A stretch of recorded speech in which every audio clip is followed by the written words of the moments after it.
Haryana BJP के अध्यक्ष मोहन लाल बड़ौली, इन्हें संगठन की ताकत और रणनीतिक नेतृत्व का प्रतीक माना जाता है। इन्होंने बीजेपी को जमीनी स्तर पर मजबूत करने, कार्यकर्ताओं को दिशा देने और सरकार की नीतियों को जनता तक पहुंचाने में अहम भूमिका निभाई है। उनकी पहचान है शांत, संगठित और परिणाम आधारित कार्यशैली। जोरदार तालियों से स्वागत कीजिए मोहन लाल बड़ौली जी का। इनसे बात करेंगे हमारे एग्जीक्यूटिव एडिटर अमिताभ सिन्हा जी।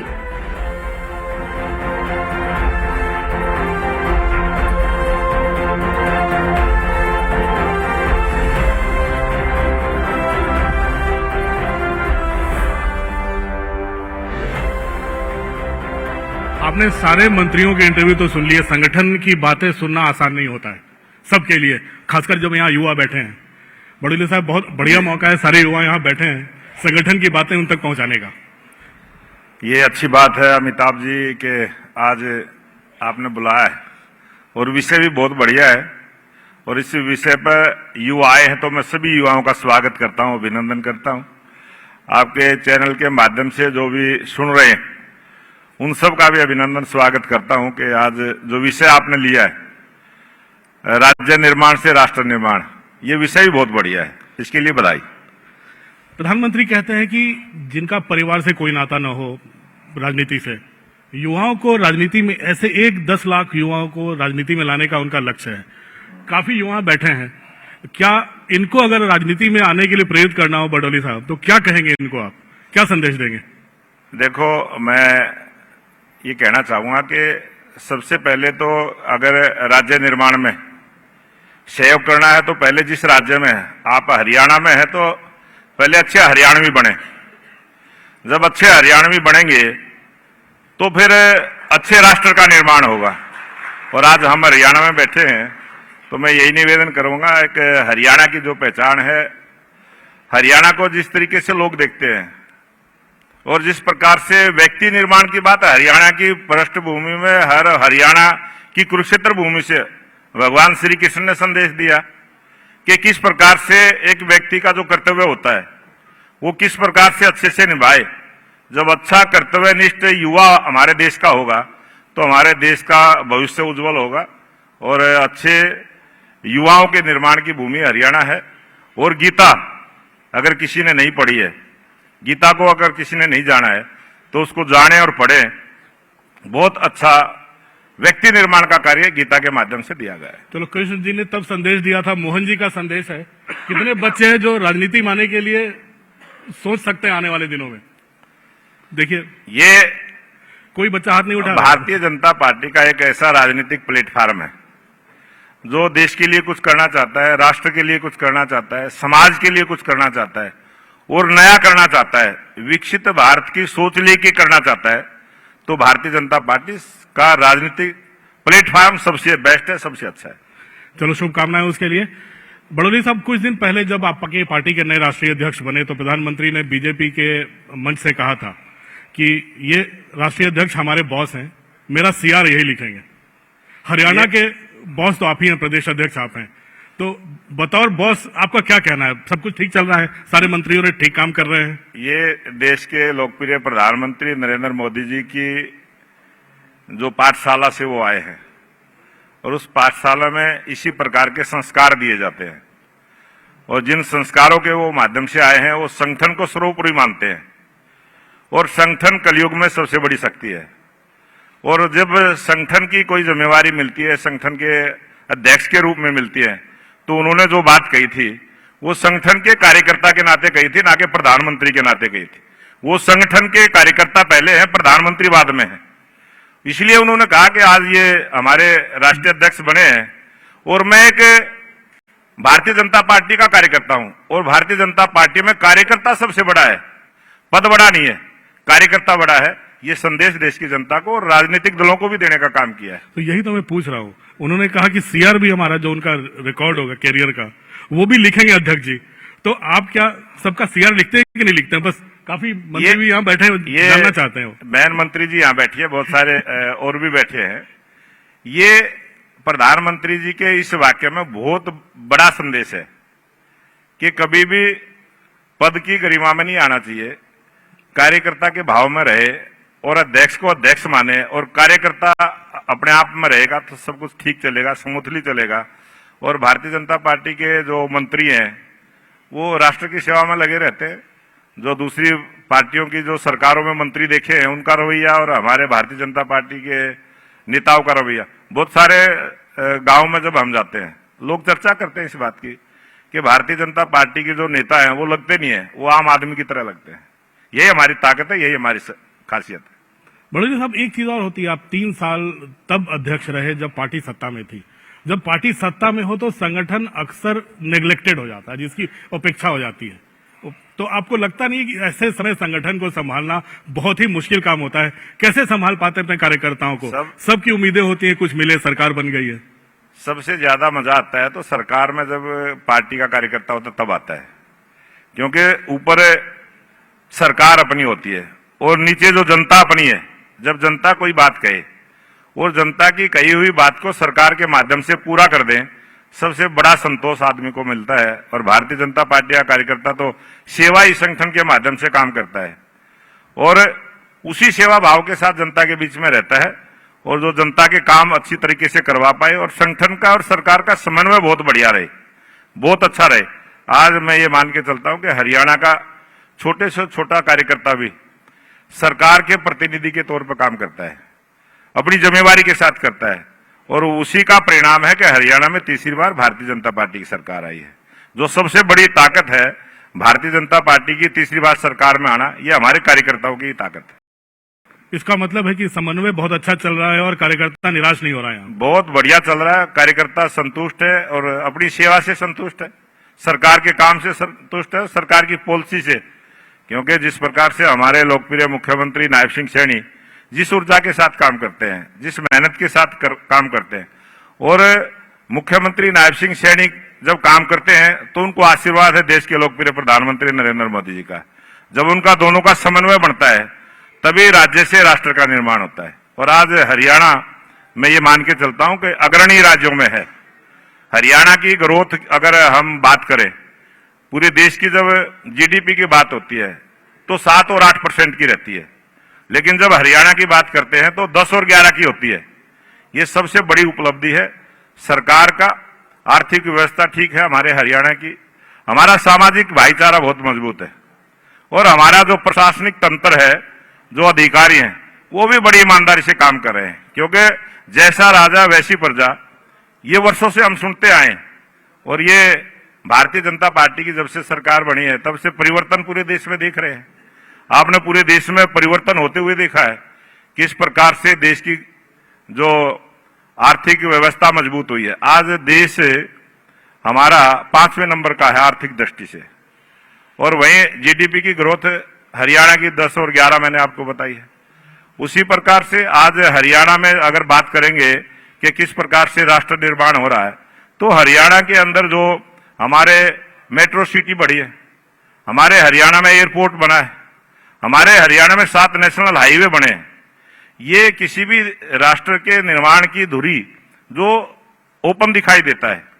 और पूर्व प्रधानमंत्री अटल बिहारी वाजपेयी जी ने ये बात कही थी जब प्रधानमंत्री थे कि अगर किसी भी प्रदेश की, किसी भी देश की आर्थिक स्थिति को देखना है तो उस देश की सड़कों को देख लो, उस देश की बिजली की व्यवस्था को देख लो, उस देश की किसानों को किस प्रकार से पानी मिलता है कि नहीं मिलता है वो देख लो, उस देश के किसानों को उचित भाव मिलता है कि वो देख लें। और आज मैं बधाई दूंगा मुख्यमंत्री नायब सिंह सैनी जी को, आज हरियाणा में 24 फसलें एमएसपी पर खरीदने की गारंटी हरियाणा के किसानों को है। आज किसी भी प्रकार की कोई भी तकलीफ किसानों को नहीं है। जो भी किसान फसल उगाता है एमएसपी पर खरीदने की गारंटी किसान को मिलती है। और आज हरियाणा का किसान अग्रणी श्रेणी का किसान है। हरियाणा के किसान से दूसरे प्रदेशों के किसान भी उत्साहित होते हैं, गौरव महसूस करते हैं कि हरियाणा के किसान आज खुशहाल है। लेकिन एक चीज तो देखने वाली बात होगी कि बतौर अध्यक्ष आपका प्राथमिकता आपकी क्या होती है कि संगठन और सरकार का समन्वय बना रहे या फिर कार्यकर्ता संगठन का विस्तार किया जाए? दोनों काम एक साथ हो पाता है कि नहीं बड़ोली साहब? बिल्कुल अमिताभ जी, आपने ठीक बात कही है कि सबसे बड़ी जिम्मेवारी यही होती है कि जब सरकार होती है तो उसमें कार्यकर्ता को उस काम में लगाना, कार्यकर्ताओं की बहुत सारी इच्छाएं भी रहती है, कोई सरकार में जाना चाहता है, कोई संगठन का काम करना चाहता है, तो जिस प्रकार का कार्यकर्ता का भाव होता है उसी प्रकार का उसको काम मिल जाए, ये सबसे बड़ी चुनौती होती है। और कार्यकर्ताओं का सम्मान, अपनी सरकार में अगर कार्यकर्ता को सम्मान मिल रहा है तो ये सबसे बड़ी उपलब्धि है। और आज हरियाणा प्रदेश का प्रत्येक कार्यकर्ता अपने को सम्मानित महसूस करता है, सरकार की तरफ से उसको पूरा सम्मान मिलता है, उसकी बात को सुनाई होती है, उसकी बात को सब सुनते हैं। हरियाणा के लोग मानते हैं कि कार्यकर्ता भी होते हैं तो बड़ी बेबाकी से अपनी बात रख देते हैं अपने नेताओं के सामने, तो कभी ऐसा मौका आता नहीं है हमारी क्यों नहीं सुन रहे हो आप? अमिताभ जी, ये तो कार्यकर्ता का जो अधिकार है, और गीता के अंदर यही तो बताएगा कि कर्तव्य क्या है, अधिकार क्या है। सबसे बड़ा कर्तव्य यह है कि अपने जो ड्यूटी मिली है उसको पूरी करें, अधिकार का घमंड ना करे।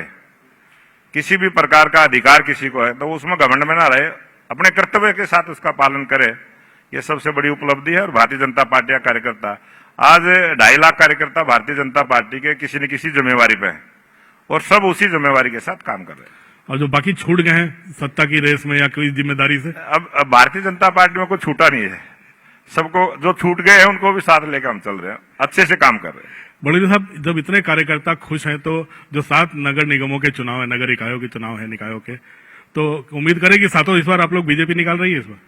पीछे भी सभी भारतीय जनता पार्टी जीत के आई थी, और जब विधानसभा के चुनाव हुए तब हमने जनता से अपील की थी कि ट्रिपल इंजन की सरकार, और मैं धन्यवाद करूंगा आपके चैनल के माध्यम से, हरियाणा की जनता ने लोकप्रिय मुख्यमंत्री नायब सिंह सैनी जी के काम पर मोहर लगाई, देश के प्रधानमंत्री नरेंद्र मोदी जी की नीतियों पर मोहर लगाई और तीसरी बार सरकार को चुनने का काम किया है। और उसके बाद जब निगमों के चुनाव आए तो उस समय भी हमने कही थी ट्रिपल इंजन की सरकार बनाए, और देश की जनता ने हमारी बात को सुना और सुनाई करते हुए पालिका आई, परिषद आई, निगम आए, सभी जगह भारतीय जनता पार्टी जीत के आई। एक माने सरकार निगम जो है वो भी निर्दलीय था, वो कार्यकर्ता हमारे ही थे, हमारे कार्यकर्ता थे और वो जीत के आए। कांग्रेस का खाता नहीं खुला कहीं भी, और आप देखेंगे ये 7 जगह चुनाव हैं, 3 निगम के हैं, 1 परिषद का है, 3 पालिका के हैं, 7 जगह भारतीय जनता पार्टी बड़े बहुमत के साथ जीत के आएगी और ट्रिपल इंजन की सरकार हरियाणा में।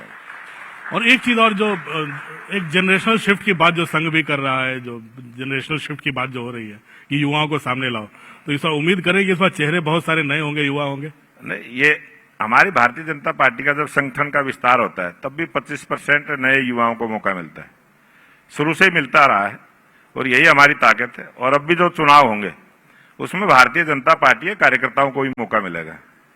बहुत सारे पहले ये होता था कि नए लोगों को मौका मिलता था जो संगठन में काम नहीं करते, अब की बार उन्हीं को मौका मिलेगा जो पार्टी में काम करते हैं, संगठन में काम करते हैं। जैसे दिल्ली में नगर निगम के चुनाव हुए थे, सारे के सारे 250 के 250 बदल दिए गए थे, सारे नए चेहरे आ गए थे। वो दिल्ली में वो हमें ध्यान में है, हम उस समय चुनाव की ड्यूटी में थे और जो चुनाव लड़े थे या हारे या जीते किसी को भी टिकट नहीं दिया था, और उस समय एक वातावरण बना हुआ था कि अब की बार बीजेपी एमसीडी के चुनाव में आने वाली नहीं है, लेकिन सभी उम्मीदवार नए आए और बहुत बड़े बहुमत के साथ भारतीय जनता पार्टी जीत के आई। और हरियाणा में भी बड़े स्तर पर भारतीय जनता पार्टी के कार्यकर्ता चुनाव लड़ेंगे और हमारे राष्ट्रीय नेतृत्व का, हमारे मुख्यमंत्री जी का, सबका एक ही मन है कि अपने कार्यकर्ताओं को मौका देना चाहिए और अपने कार्यकर्ताओं को मौका देंगे और वो जीत के आएंगे। तो इस वक्त किससे आप टक्कर मान रहे हैं, पंजा या झाड़ू? नहीं, यहाँ टक्कर किसी से भी नहीं है, वो तो जगह ढूंढ रहे हैं छुपने की। कांग्रेस पार्टी जो और जो क्षेत्रीय दल हमारे हरियाणा, और जो आपने झाड़ू की चर्चा की, वो तो हरियाणा में है ही नहीं कहीं। कांग्रेस पार्टी है लेकिन कांग्रेस पार्टी का कार्यकर्ता चुनाव लड़ने के मूड में नहीं है, वो हताश भी है, निराश भी है। एक जमाने में माना जाता था कि बड़े नरम हो गए हैं हुड्डा साहब के खिलाफ, उनको पार्टी में आने का निमंत्रण भी दे दिया था आज से 1.5-2 साल पहले, और उन्होंने कहा था दुनिया में सब कुछ संभव है। क्या वो नरम रुख अभी भी बना हुआ है क्या हुड्डा साहब के लिए? नहीं, हमारा तो नरम रुख हमेशा ही रहता है। भारतीय जनता पार्टी का रुख जो है सख्त कभी नहीं होता। वो तो पूरे देश को, देश के 140 करोड़ लोगों के लिए। तो बड़ौली साहब ही काफी नरम थे। हम तो ये बात कही ना, जब वो कई हुड्डा साहब पे आरोप लगते थे कई तरह के, कि वो कांग्रेस के नेता ही उसको नेता नहीं मानते थे। उनको विपक्ष का नेता बनने में 1 साल से ज्यादा समय बीत गया। तो जब वो ही नहीं मानते थे तो हम तो उनको विपक्ष का नेता मान के अपना काम चला रहे थे, सरकार का काम चला रहे थे। लेकिन वो कई बार बोला है, और हमारी सरकार का तो एक ही नारा है, सबका साथ सबका विकास। उसके बाद आपने उनको, और सबका साथ तभी होता है, मैं तो आपके चैनल के माध्यम से भी कहना चाहूंगा कि जो कुछ राज्यों में हमारी सरकारें नहीं है, वहां जो अपोजिशन की सरकार है वो भी केंद्र की सरकार के साथ तालमेल करके सरकार चलाएंगे तो ये राष्ट्र का निर्माण बढ़िया बनेगा। भारत की जो सोच है, विकसित राष्ट्र की जो हमारी सोच है, वो पूरी भी होगी। और लोगों की बहुत बड़ी, क्योंकि आज प्रधानमंत्री नरेंद्र मोदी जी की नीतियों से पूरा देश खुश है।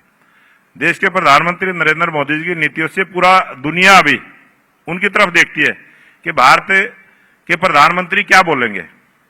तो जो राजनीतिक रूप से जो दूसरे राज्यों में जहां हमारी भारतीय जनता पार्टी की सरकार नहीं है, उन राज्यों की सरकारों से भी मैं कहना चाहूंगा कि वो भी केंद्र के साथ तालमेल करके चलें। जिस प्रकार से हरियाणा है, राजस्थान है, उत्तर प्रदेश है, मध्य प्रदेश है, गुजरात है, जो तरक्की के रास्ते पर आगे बढ़े हैं, उसी प्रकार से तरक्की का रास्ता उनका भी खुलेगा।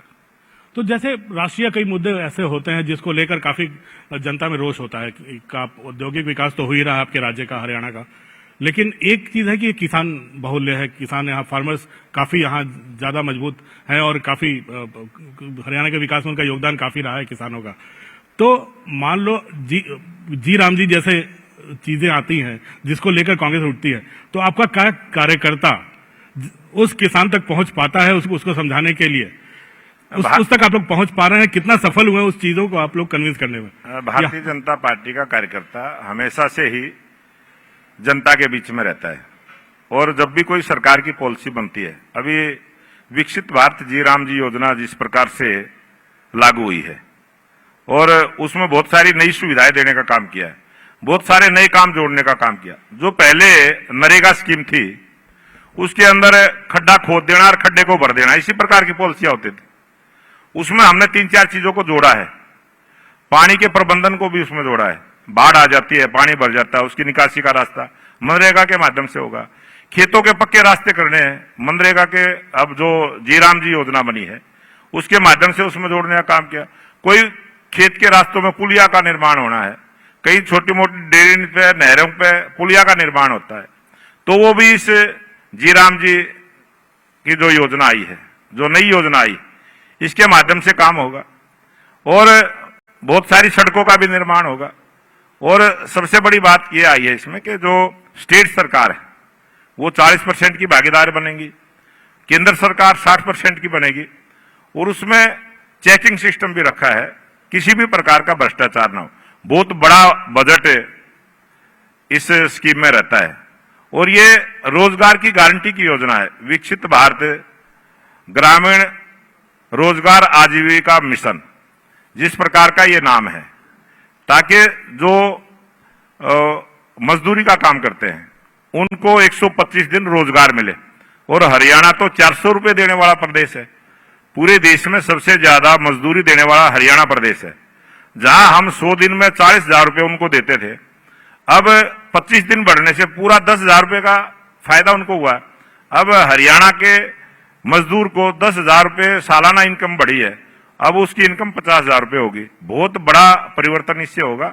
और उसमें जो किसान का काम होता था, 60 दिन का एक ऐसा समय आता है कटाई का और बुआई का, उस समय जो स्कीम में वो मजदूर काम करते थे, अब उनको खेत में भी काम करने का मौका मिलेगा, और वो स्कीम उस टाइम बंद हो जाएगी 60 दिन, ताकि उनको ये मान के चलो कि जो 12 महीने में 100 दिन का काम था, अब 10 महीने में 125 दिन का काम मिलेगा, और 60 दिन किसान के पास भी काम करने का मौका मिलेगा, ताकि उनकी इनकम बढ़ जाएगी।